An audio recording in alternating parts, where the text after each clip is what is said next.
이 동영상은 김경재 교수님이 지은 이름 없는 하나님의 내용에 대한 조영배 교수의 4번째 강의입니다.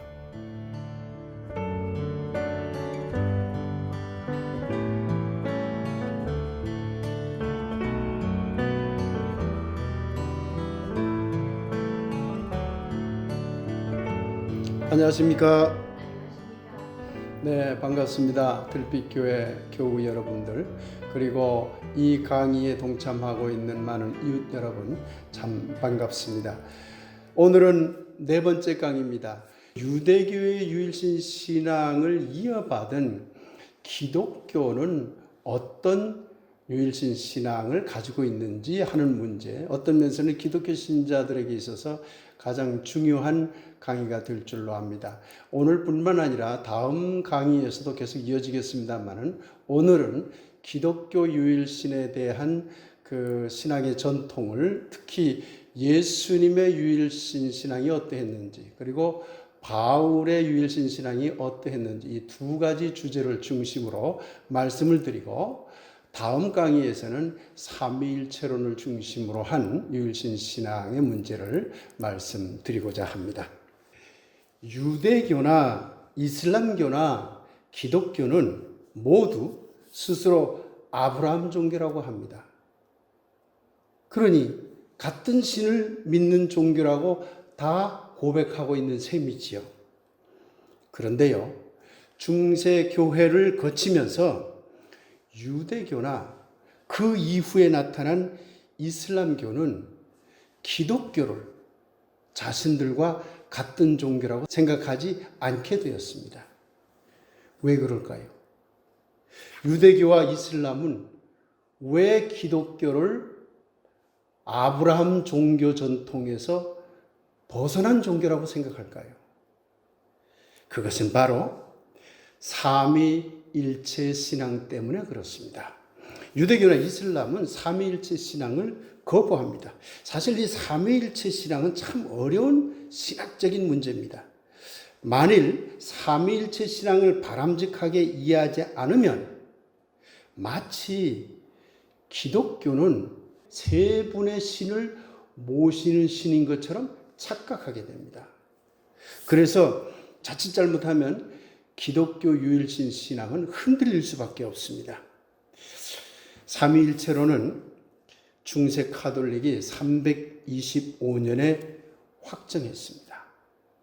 그러면 그 이전에 카톨릭이 325년에 삼위일체론을 확정하기 이전에는 어떻게 유일신 신앙을 이어갔을까? 이게 굉장히 궁금해지는 것이죠.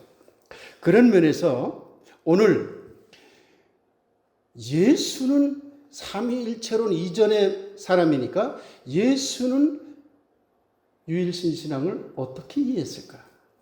그리고 이어지는 바울은 또한 어떤 이해를 했을까 하는 것을 알아보는 것은 굉장히 중요한 문제가 됩니다. 김경재 교수님, 이 이름 없는 하나님을 쓴 저자는 야훼 또는 여호와 신이름과 관련하여 몇 가지 번면하고 있습니다. 저자는 유일신은 하나님, 여호와, 야훼 또는 그 밖에 하느님이든 천주님이든 도든 신 이름으로 제한되는 분이 아닙니다 라고 말씀하고 있습니다. 그렇지만은 우리 인간은 구체적인 신 이름으로 그 유일신을 생각하고 그 유일신을 바라볼 수밖에 없어요. 그게 인간의 제한점인 것이죠. 그렇기 때문에 내가 유일신을 바라본다고 하더라도 그것은 나의 언어와 나의 역사와 나의 문화 속에서 바라본 유일신이기 때문에 이것을 가지고 다른 사람에게 강요해서는 안 된다고 이렇게 번면하고 있습니다. 자기가 믿는 신만 유일신이라고 하는 순간 이미 그 신은 유일신이 될 수 없는 것이죠. 왜? 자기 문화와 자기 언어에 갇힌 신을, 절대 유일신이 아닌 자기 언어에 갇힌 신을 유일신이라고 하는 셈이 되기 때문에, 그래서 내가 믿는 종교가 소중하듯이 다른 사람이 믿는 종교도 소중하고 내가 바라보는 신의 관점이 소중하듯이 다른 사람이 바라보는 신의 관점도 소중하기 때문에 서로 배타하지 말아야 한다라는 권면을 하고 있습니다. 이러한 권면은 특히 우리 기독교 신자들이 마음에 새겨둘 필요가 있다고 생각을 합니다. 사실은 기독교는 유대교의 율신 신앙 전통을 이어받았어요. 만약에 이어받지 않았으면 유대교하고 끊어져야 되잖아요. 그 구약 성경을 우리가 굳이 받아들일 필요가 없는 거죠. 구약 성경을 받아들이고 있다는 얘기는 유대교의 신앙 전통을 어떻게 하든지 받아들이고 있는 것이죠. 그러나 고민이 많이 생긴 거죠. 유대교의 신앙 전통을 받아들인다면 기독교와 다른 우리만의 정체성이 무엇인가? 유대교와 다른 독특한 우리만의 정체성이 무엇인가라는 데 대해서 고민을 할 수밖에 없었던 것이죠. 물론 예수님이 기독교를 만든 분은 아닙니다. 그러나 예수님도 유대교 신앙을 이어받으면서도 새로운 신앙을 제시했거든요. 그러면서 자기 신앙의 정체성을 형성했어요. 바울도 그러하고. 그런데 그 이후에 중세교회로 들어가기 전에 초기 기독교 신학자들도 기독교의 정체성 확보를 어떻게 할 것이냐에 대해서 굉장히 고민을 했습니다. 그럼에도 기독교가 유대교 전통을 이어받은 이유가 있습니다. 그것은요, 민족신이고 전쟁과 보복과 질투와 살인하는 신을 받아들이자는 것이 아니라, 즉 구약 성경에 나타나는 유일신의 모든 모습을 그냥 그대로 받아들이자는 말이 아닙니다. 도리어 예수님은 뭐라고 말씀하셨냐면 나는 율법의 완성을 위해서 왔다고 그랬어요. 율법을 폐하려 온 게 아니라 율법을 완성하러 왔다고 했거든요. 율법을 완성하러 왔다는 얘기는 그 전에 율법이 불완전하다는 뜻이에요.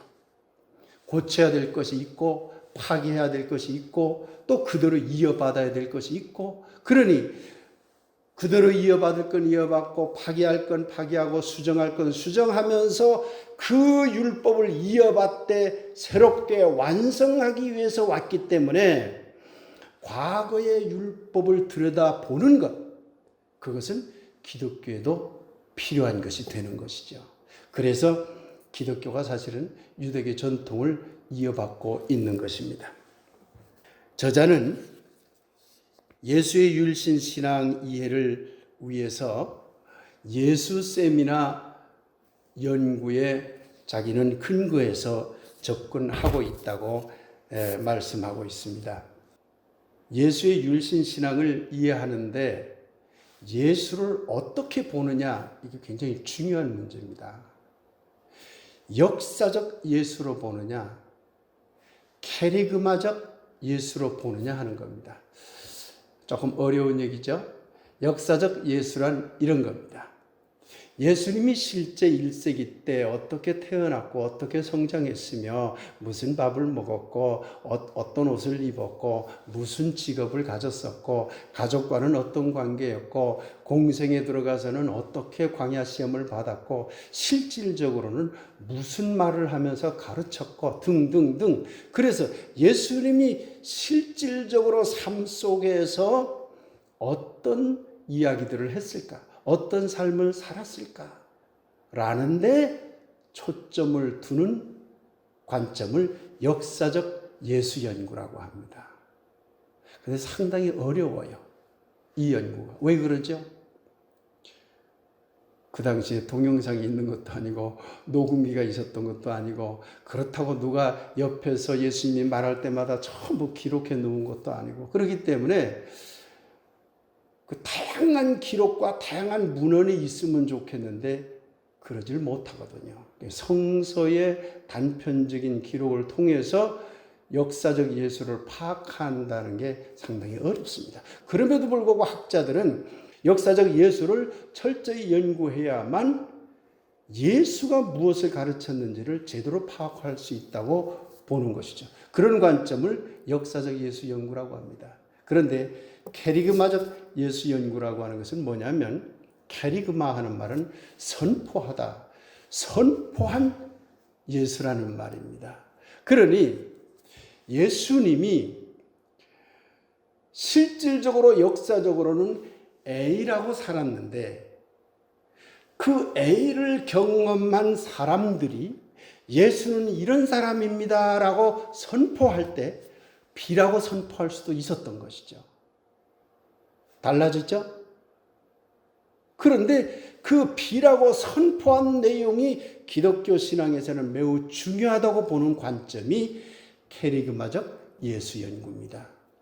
캐리그마적 선포된 예수, 무엇인가 제자들의 관점에서 또는 사도 바울의 관점에서 또는 그 밖에 신학자들의 관점에서 신앙인들의 관점에서 예수는 이런 사람이다라고 선포한 내용도 그게 역사성을 띠느냐 띠지 않느냐의 문제를 잠시 놔놓고, 이 문제도 굉장히 중요한 문제인 건 맞습니다. 왜냐하면 초기 기독교 공동체, 즉 예수를 경험했거나 또는 예수를 간접적으로 경험했던 신앙인들이 예수를 어떻게 생각했느냐, 그것이 오늘날 우리들이 신앙에까지 이어지고 있기 때문에 그렇습니다. 그럼에도 불구하고 저자는 캐리그마적 예수 연구를 근거로 해서 예수의 유일신 신앙을 자기가 풀어간 것이 아니라 역사적 예수 연구를 토대로 예수의 유일신 신앙을 풀어나갔노라고 그렇게 저자는 책에서 말하고 있습니다. 역사적 예수 연구에 유명한 학자 그룹이 있습니다. 미국의 학자들인데요. 그게 예수 세미나라고 하는 학술 그룹이 있었어요. 많은 학자들이 참여해서 연구했는데, 아마 저자도 여러 고민 속에서 그 연구자들이 연구한 내용을 토대로 예수를 파악한 것이 아닌가 생각을 합니다. 저자는 예수의 유일신 신앙의 내용을 6가지로 정리하고 있습니다. 예수의 유일신 신앙은 어떤 특징을 가졌을까? 이제 그 이야기로 들어가 보겠습니다. 첫째는 예수님은 하나님과 인간을 매우 친밀한 관계로 이해했다는 것입니다. 이 굉장히 중요한 포인트입니다.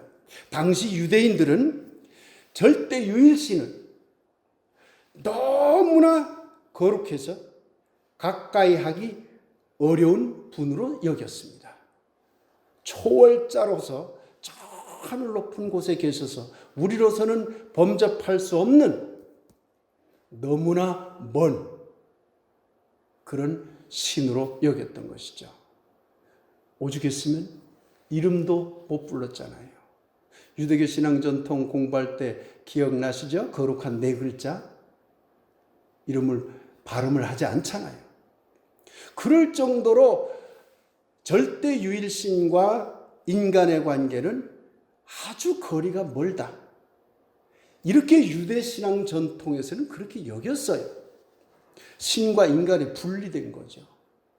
그런데 예수님은 이 생각을 완전히 대전환시킨 것이죠.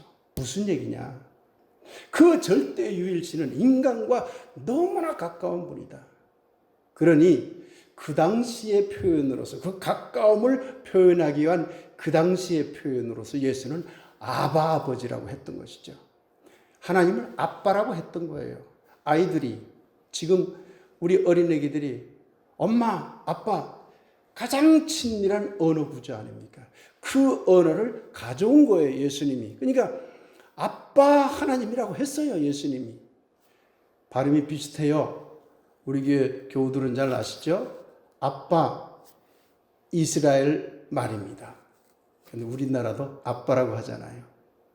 그래서 성경에는 그 아빠란 말을 아바라고 번역했습니다만은 그 아빠라는 말입니다. 그러니까 절대 유일신은 당시 유대 전통처럼 너무나 멀리 떨어져 있는 신이 아니라 도리어 인간과 너무나 가까운 친밀한 관계에 있는 신으로 이해했다는 발상의 전환을 한 것입니다. 이게 예수다운 유일신 신앙입니다. 요한복음 14장 9절에서 10절에 보면 예수와 하나님의 친밀성을 가장 잘 표현한 구절입니다마는 나를 본 사람은 아버지 하나님을 보았다. 그 얘기는 뭡니까? 나와 인간 예수와 하나님이 하나로 뭉쳐있다. 여기 이 안에 있다. 이것을 보여주는 거잖아요. 그 친밀 관계를 보여주는 것이잖아요. 내가 아버지 안에 있고 아버지가 내 안에 계신다. 이 구절을 그러기 때문에 예수는 하나님과 똑같은 신이다. 이렇게 좀 오버하지 맙시다. 이것은 예수가 나는 신이다 이렇게 선언한 말이 아니라 당시 유대 전통에서 너무나 멀리 떨어져 있는 절대 유일신 이 개념을 아주 친밀한 관계로 대전환시키고자 한 표현인 것입니다. 예수님은요, 자기 스스로 하나님의 신성을 가진 사람으로 생각해 본 적이 없어요. 신이나 신의 아들이라는 자의식이 없었어요. 제 얘기가 아니라 이런 연구를 정말 전문적으로 해온 저자의 이야기입니다. 예수님은 내가 하나님과 같다. 내가 하나님이다. 또는 나는 하나님의 아들이다. 이런 신적 속성을 가진 존재라는 자의식이 없었던 분입니다. 나는 인간이라는 거예요. 인간. 제자들도 예수를 신적인 존재로 보지 않았어요. 그냥 갈릴리 출신 촌사람. 그런데 뭔가 깨어있는 어떤 분. 그래서 우리를 가르칠 때 받아들일 만하다. 좀 훌륭한 분이다. 이렇게 생각을 했지 저분은 신이다. 이렇게 생각하지 않았다고 저자는 지적을 하고 있습니다. 사실 고대의 건국 신화를 보면은요, 우리나라 신화도 그렇고 다른 하는 나라 신화도 그렇고요, 그 훌륭한 왕이라든가 그 민족의 시조가 어떻게 태어나느냐 그러면 대개 고대의 신화 속에서는 신의 아들로 태어난다고 해요. 우리나라의 단군 설화 속에도 보면 환인이라는 하나님이 그 하나님의 아들인 환웅을 인간 세계에 내려보내거든요. 그래서 인간 세상에서 웅녀하고 결혼해서 태어난 아들이 단군 왕검이 되었다는 거 아닙니까?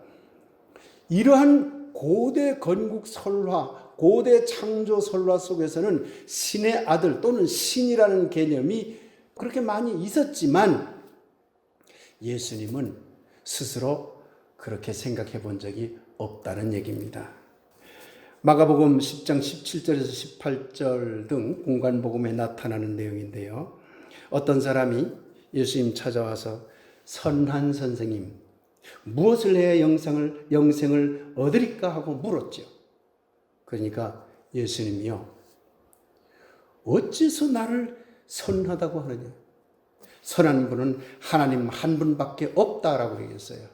자기와 하나님은 같지 않다라는 것을 선언하고 있는 것이죠. 선한 분은, 완전하신 분은 하나님 한 분밖에 없다. 난 그런 완전한 사람이 아니다. 그러니 나를 선한 선생이라 부르지 말라. 이런 지적인 것이죠. 요한복음에 말씀이 육신이 되어 한 구절이 있죠. 너무나 유명한 구절이죠. 이에 대한 자세한 해석을 하려면 한이 없습니다. 시간이. 또 저자도 이 문제를 깊이 다루지 않았습니다. 그렇지만은 이 말씀을 문자 그대로 받아들여서 이걸 고대의 신화처럼 신이 육체를 입고 인간으로 환생한 것처럼 이해하는 것은 큰 잘못입니다. 그렇게 요한복음에 말씀이 육신이 되어 하는 구절을 이해하면 안 된다고 저자는 지적하고 있습니다. 이 말은 도리어 예수의 말씀과 실천적 삶, 곧 그의 전 존재가 하나님의 뜻과 혼연히 일체가 되어서 살았다고 하는 사도 요한의 신앙 고백이라는 것이에요. 그것이지 신이꼴 예수라는 말은 아니다라는 것입니다. 어쨌든 예수님은 분명히 인간으로서 절대 유일신을 생각했습니다. 그럼에도 불구하고 당시 유대인들과는 달리 멀리 떨어져 계신 절대 유일신이 아니라 너무나 가까이 내 안에 계신 절대 유일신으로 발상을 바꿨다. 이 점이 유대교 전통과 매우 달라진 것이죠. 두 번째 이야기로 가볼까요? 물론 예수도 모세의 유일신 신앙을 이어받았습니다. 그러니까 기독교와 유대교가 연결이 되겠지요. 신명기 6장 4절부터 5절은 사실은 모세의 유일신 신앙의 핵심이라고 할 수 있는 것이죠.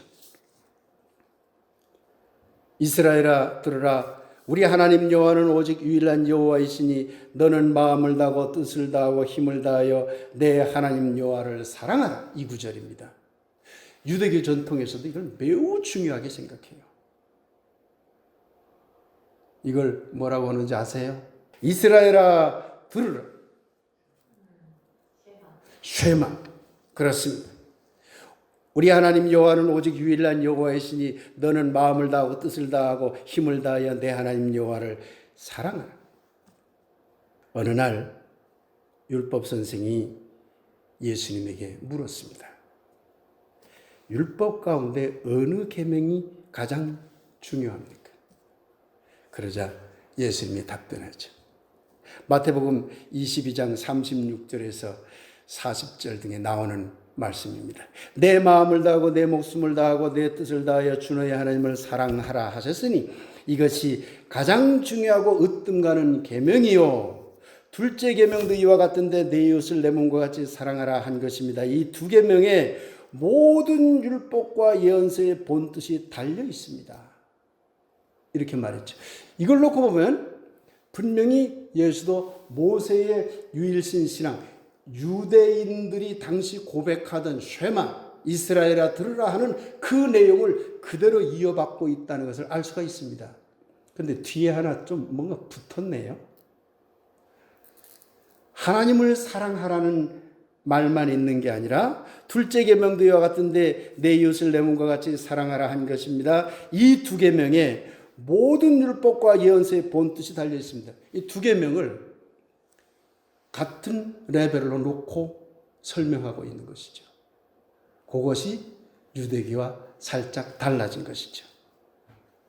예수님은 율법과 예언서의 정신을 총괄적으로 갈파하고 이어받은 것이 분명합니다. 그러나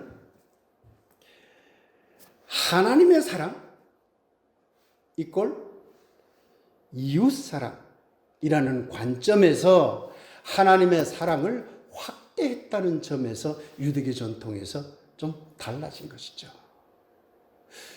유대교 전통에서는 하나님 사랑과 이웃 사랑을 동전의 앞뒷면처럼 분리할 수 없는 개념으로 보질 않았어요. 하나님 사랑하고 이웃 사랑은 차원이 다른 거였죠. 그런데 예수는 하나님 사랑과 이웃 사랑은 사실상 같은 것으로 본 것이죠. 세 번째로 가보겠습니다. 예수는 유일신 신앙을 행위로 실천했습니다. 이게 독특한 점이죠. 예수님의 아주 특이한 점이라고 보아도 됩니다. 예수님은 종교적 원칙으로서 어떤 유일신 신앙을 이해했다기보다는 정열적 행위로 유일신 신앙을 실천했습니다. 그 대표적인 사건이 성전 정화 사건이라고 김경재 교수님은 예를 들고 있습니다. 사실 유일신 신앙에 진지했던 예수였기 때문에 유일신 신앙이 타락하는 모습을 보면 이 타락했네 저기는. 그러니 난 저쪽에 안 갈래. 난 이쪽에서 하나님을 바라볼래. 이렇게 할 수 없었던 거예요. 유일신 신앙에 대한 정열이 강했기 때문에 유일신 신앙에 타락하는 현장이 있으면 가만히 있지 못한 거예요. 행동으로 바로 나타난 것이죠. 그래서 성전 정화 사건을 일으켰던 겁니다. 성전을 돈 장사하는 곳으로 만들어버린 그런 타락한 상황이 됐잖아요. 하나님과 장사, 돈이라고 하는 것이 연결되는 구조, 이건 절대유일신 신앙이 타락하는 모습이거든요. 그 판을 뒤엎으려고 했던 것이 바로 성전 정화 사건인 것입니다. 그래서 예수님은 형식화된 타락한 종교, 경직화된 율법에 대한 이거 대단한 분노심을 가지고 도리어 영과 진리로 만나는 하나님을 선언했어요. 유대교 전통에서는 절대 유일신을 믿되 성전에 가서 율법적 절차에 의한 제사를 통해서 그 유일신을 만났어요. 그런데 그렇게 해서 유일신을 만날 수 있는 게 아니다. 그러려면 짐승을 잡고 뭘 하고 거기 들어가는 돈도 생기고 그러니 니들 타락하는 거 아니냐. 도리어 우리의 영과 우리의 마음과 우리의 진리로서 하나님을 만나는 것이 중요하다고 이렇게 선언한 것입니다. 네 번째 이야기로 가보겠습니다. 예수님은 여러 유혹을 받았습니다. 그러나 그때마다 유일신 신앙을 지킨 분으로 이 저자는 설명하고 있습니다. 앞서 말씀드렸듯이 예수님은 고대 사회에서 흔했던 사람으로 온 땅 위를 걷고 땅 위에서 살아가는 신이라는 그런 분이 아닙니다. 예수는 분명히 우리와 같은 사람입니다. 다만 예수는 실존적 유한성을 가졌지만 그 유한한 현실로서의 인간이 하나님과의 하나됨을 계속 유지하는 놀라운 능력을 보여준 분이죠. 그래서 폴 틸리라는 이 신학자는 그러기 때문에 예수를 우리는 그리스도라고 고백할 수 있다라고 말하고 있습니다. 인간 예수가 아니면 유혹이 온들 무슨 걱정입니까? 신 예수라면 유혹이 온들 무슨 걱정이냐고요. 십자가 처형이 온들 무슨 걱정인가요? 그냥 마음속으로 못을 딱 박아도 아프지 말라 해버리면 끝날 걸. 그렇게 신앙생활하면 안 돼요. 예수님을 완전히 신적 존재로만 우상화하면 정작 예수님의 사랑과 예수님의 십자가 희생과 또 부활의 정신을 올바르게 이해할 수가 없어요. 경험할 수가 없어요. 도리어 예수님은 우리와 성정이 같은 순수한 인간으로 들여다보기 시작하면 예수님이 어떻게 하나님의 뜻과 일치되는 삶을 살았을까? 그 고민 속에서 그 아픔을 견디고 그 유혹을 이겨내면서 그 뜻에 일치되기 위해서 피땀을 흘린 사람으로 고백할 수 있는 것이죠. 한국교회에서 예수님 완전하신 예수 하면서 찬양하잖아요.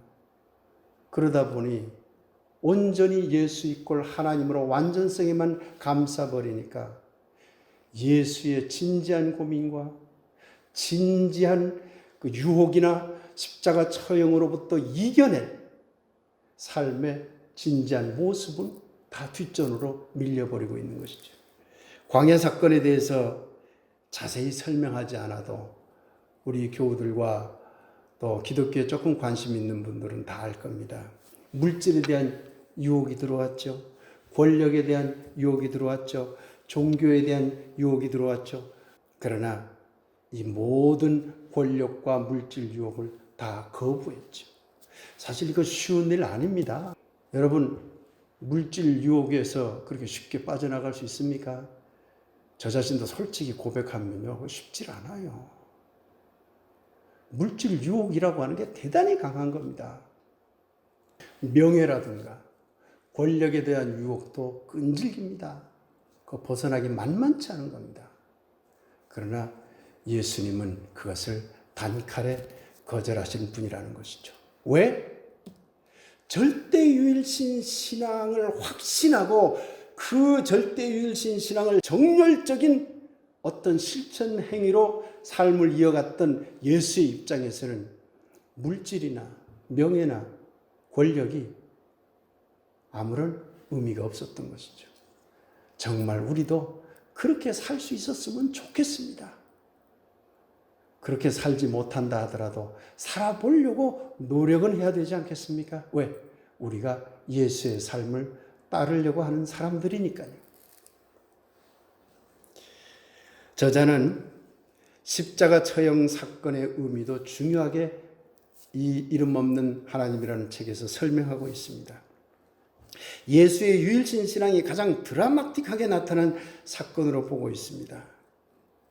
종교 지도자들의 음모, 유대인들이죠. 우매한 유대인 군중 심리, 그리고 로마 총독 빌라도의 재판과 형집행, 이렇게 해서 일어난 사건이 십자가 처형 사건이죠. 유대교의 전통 속에서 바라보는 절대 유일신의 관점을 예수는 몇 가지 대반전시켰잖아요. 분리된 하나님으로부터 친밀한 하나님으로 바꿨잖아요. 하나님을 사랑하라는 말을 이웃 사랑하는 말과 등치시켰잖아요. 그러니 하나님 사랑과 이웃 사랑을 등치시키면 유대인의 입장에서는 신성모독이거든요. 하나님이 내 안에 있고 하나님 안에 내가 있다라고 선언하면 신성모독이거든요. 유대인들의 관점에서는. 그러니 자신들의 종교적인 입장과 자신들의 신앙적 전통 속에서 보면 예수는 죽어마땅한 사람인 거죠.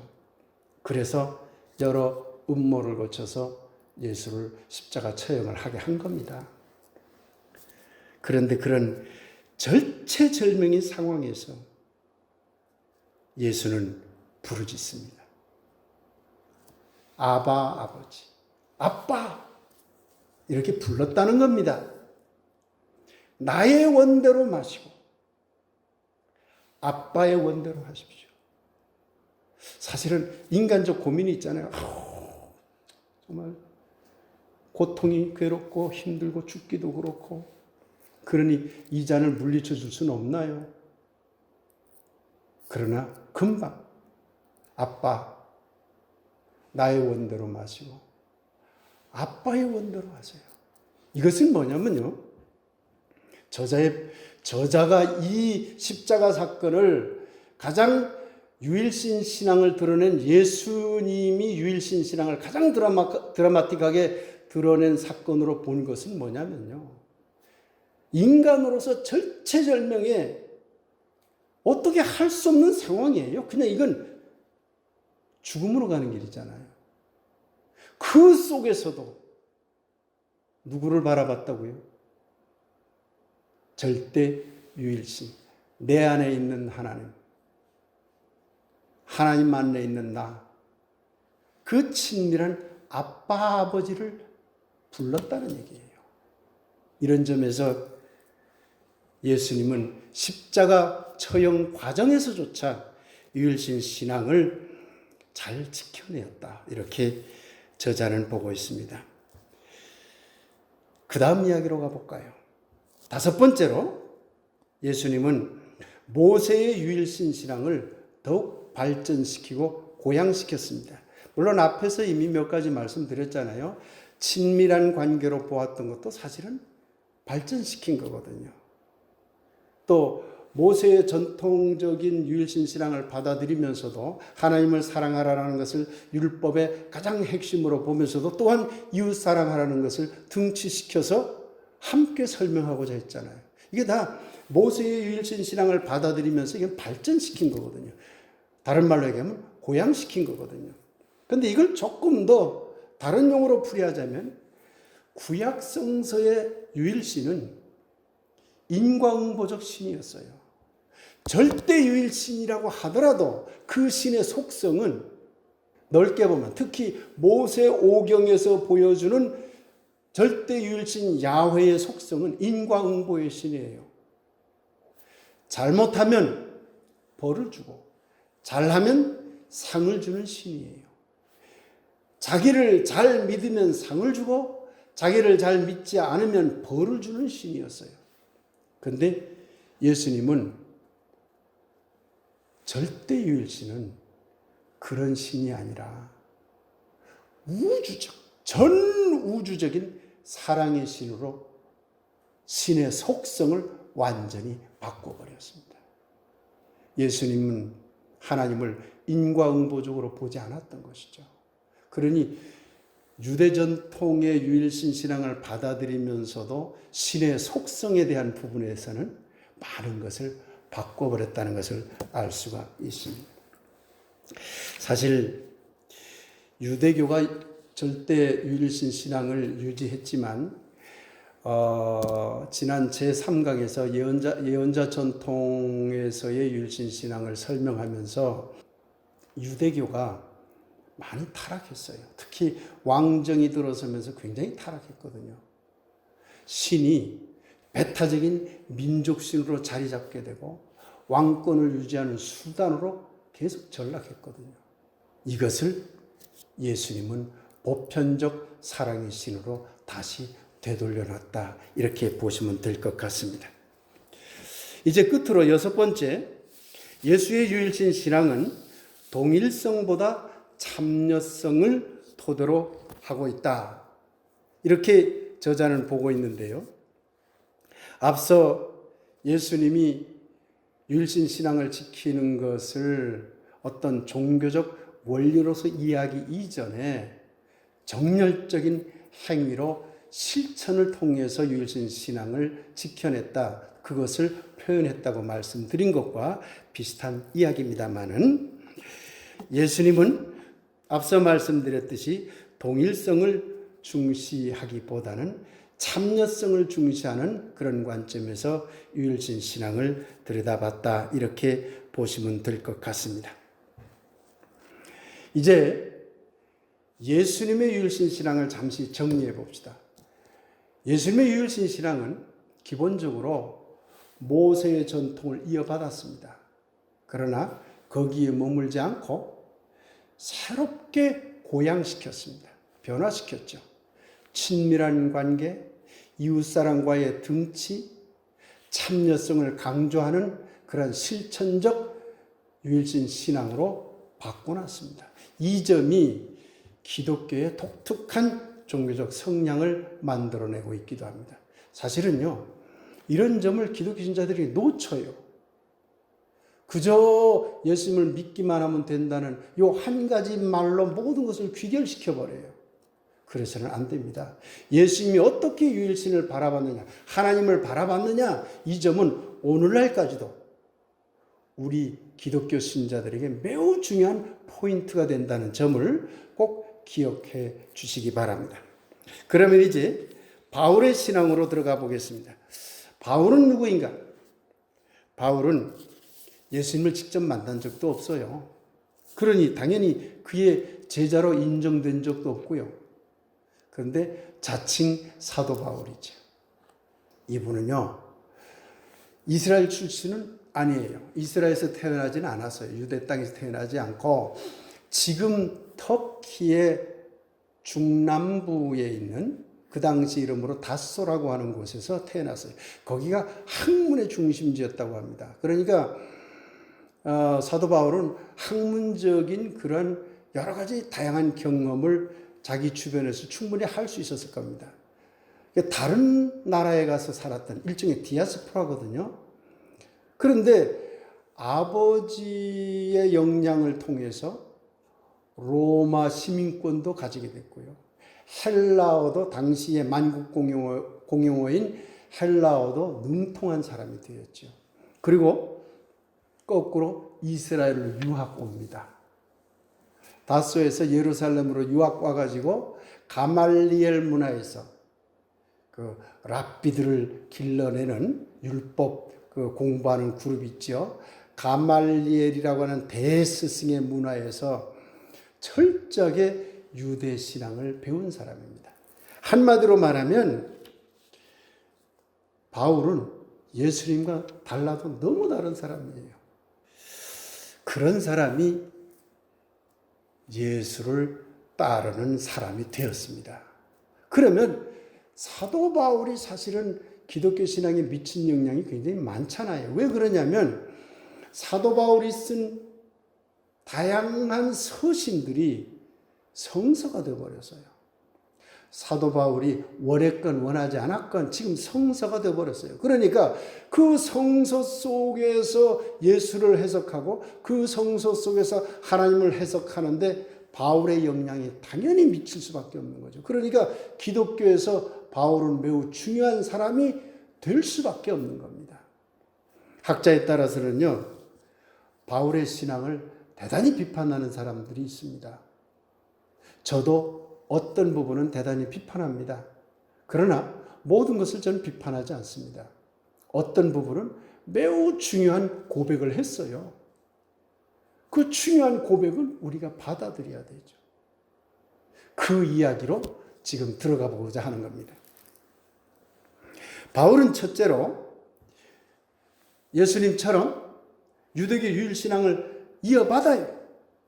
이렇게 고백합니다. 디모데전서 6장에 보면 그분은, 하나님은 사람이 가까이 할 수 없는 빛이고 사람으로서 본 일도 없고 볼 수도 없는 분이다. 규정 불가능한 하나님을 고백하고 있죠. 모세의 유일신 전통을 이어받고 있다는 걸 딱 알 수가 있죠. 두 번째로 가볼까요? 사도 바울은 하나님을 절대타자라고 하는 것은 절대적으로 나와 다른 어떤 분, 이런 얘기입니다. 절대타자 또는요, 철학적 용어로 부동의 동자로 생각하지 않았습니다. 이 부동의 동자에 대한 설명을 좀 해야 되겠군요. 김경재 교수님이 부동의 동자라는 말을 썼는데 설명은 없더군요. 제가 잠시 설명해 드리면, 아리스토텔레스가 쓴 말입니다. 부동의 동자라는 말은. 이걸 좀 쉽게 설명하면 이렇습니다. 자, 이 세상에 있는 모든 존재는 원인과 결과에 의해서 그 존재가 나타난다는 거죠. 그러면 제가 존재하려면 우리 부모님이 계셔야 되겠죠. 부모님이 존재하려면 그 위에 또 할아버지, 할머니가 계셔야 되겠죠. 그렇게 해서 올라가고 계속 올라가다 보면 끝이 있을까요? 없을까요? 끝이 없어요. 여기가 마지막입니다 해봤자 그 위에 또 있을 테니까. 그러면 원인과 결과라고 하는 것을 끊어내질 못해요. 그래서 아리스토텔레스는요, 그 맨 마지막, 맨 끝에 부동의 동자, 이건 무슨 얘기냐면 자기는 하나도 움직이지 않으면서 자기 밑으로 움직이는, 그것을 만들어내는 어떤 존재. 그러니까 원인 결과의 영향을 받지 않고 어떤 한 분이 있다는 거예요. 한 원리가 있다는 거예요. 거기에서부터 모든 것이 나왔다, 이렇게 본 거죠. 사실요, 이러한 이론들이 나중에 중세교회 이론으로 많이 들어옵니다. 이 책에서 그것을 설명한 내용은 없습니다만 나중에 기회 있으면은 그런 내용도 우리 교우 여러분들에게 말씀드릴 기회가 있을 것입니다. 어쨌든 이 저자는 바울의 유일신은 부동의 동자가 아니다, 이렇게 설명을 하고 있습니다. 원리로서 저기 어떻게 딱 있는, 우리와 너무 떨어져 있는 그 어떤 분으로만 존재하지 않는다, 그런 말입니다. 규정 불가능한 하나님이라는 고백을 바울이 하고 있음에도 불구하고, 그러나 그분은 우리와 아무 관계없이 그냥 뚝 떨어져 있는 그런 분이 아니라 우리 속에 계속 침투해 들어오는 분으로 보고 있다는 얘기입니다. 예수님 생각과도 조금 비슷하지요? 자연 상태에서 하나님을 만날 수 있을까요? 없을까요? 캐리그마적 예수를 강조하는 사람은 오직 캐리그마적 예수 안에서만 하나님을 만난다고 강조합니다. 그렇기 때문에 예수 밖에, 교회 밖에서는 하나님을 만날 수도 없고 하나님의 구원을 받을 수도 없다고 이렇게 강조하죠. 그런데요, 사도 바울의 이야기를 가만히 살펴보면 예수 전통 밖에서도, 기독교 전통 밖에서도 하나님을 만날 수 있다라는 고백을 찾아볼 수가 있습니다. 칼 라너라는 그런 유명한 가톨릭 신학자가 있습니다. 칼 라너도 바울과 같은 생각을 했죠. 디모데전서 2장 4절을 칼 라너는 자기 신학의 가장 중요한 근거로 삼았다고 고백하고 있습니다. 디모데전서 2장 4절을 보면 하나님께서는 모든 사람이 다 구원을 얻고 진리를 알게 되기를 원하신다. 하나님께서는 예수를 믿는 사람들이 다 구원을 얻고가 아니라 하나님께서는 모든 사람들이 다 구원을 얻고 진리를 알게 되기를 원하시는 분이다. 이게 바울의 고백입니다. 디모데전서가 바울이 쓴 글이거든요. 인간은 태어날 때부터 하나님의 씨앗을 품고 있는 거예요. 이걸 어려운 말로 하나님의 존재 양녀라고 합니다만은 그런 어려운 말을 쓰지 않더라도 하나님의 씨앗을 우리가 다 품고 있는 거예요. 그렇기 때문에 교회 전통 밖에서도 하나님의 씨앗을 누구나 다 품고 있기 때문에 하나님을 만날 수 있는 거죠. 그렇게 고백했다 그런 말인 겁니다. 그러니 사도 바울의 유일신 고백은 저 멀리 떨어져 있는 저 부동의 동자, 저 우리가 가까이 할 수 없는 멀리 떨어져 있는 원리로서 존재하는 저기 계신 분이 아니라 바로 내 씨앗 속에 언제든지 내가 마음문만 열면 만날 수 있는 분으로 고백하고 있는 겁니다. 예수님의 고백과 비슷한 고백이라는 걸 알 수가 있죠. 세 번째로 가보겠습니다. 사도 바울이 이해한 유일신은요, 초월성 플러스 내재성 플러스 과정성으로 나타납니다. 사도 바울이 아테네에 아레오바고 그 연설하는 곳이 있는데 거기 법정에 서게 되죠. 그래서 거기서 일장 연설을 해요. 이게 성경에 나와요. 그 내용을 먼저 읽어보겠습니다. 사도행전 17장에 보면 하나님은 사람의 손으로 지은 신전 안에 있지 않습니다. 하나님은 부족한 것이 있어서 사람의 손으로 섬김을 받는 분도 아닙니다. 그분은 모든 사람에게 생명과 호흡과 모든 것을 주시는 분입니다. 일반적으로 기독교를 믿는 사람들이 잘못 생각하는 것. 하나님은 저 위에 계셔서 그저 우리가 무엇을 달라고 비는 그런 대상으로만 생각하는 경우들이 많죠. 그런데 잘 들어보세요. 그분은 모든 사람에게 생명과 호흡과 모든 것을 주시는 분이라는 이 고백은 초월한 하나님이시지만, 우리를 넘어서는 하나님이시지만 우리와 직접 관계하면서 우리 안에도 계시다는 거예요. 그런데 한 가지 더 나아가서 그저 우리 안에 가만히 있나요? 그게 아니라 생명과 호흡을 주면서 모든 것을 함께하고 있다는 거예요.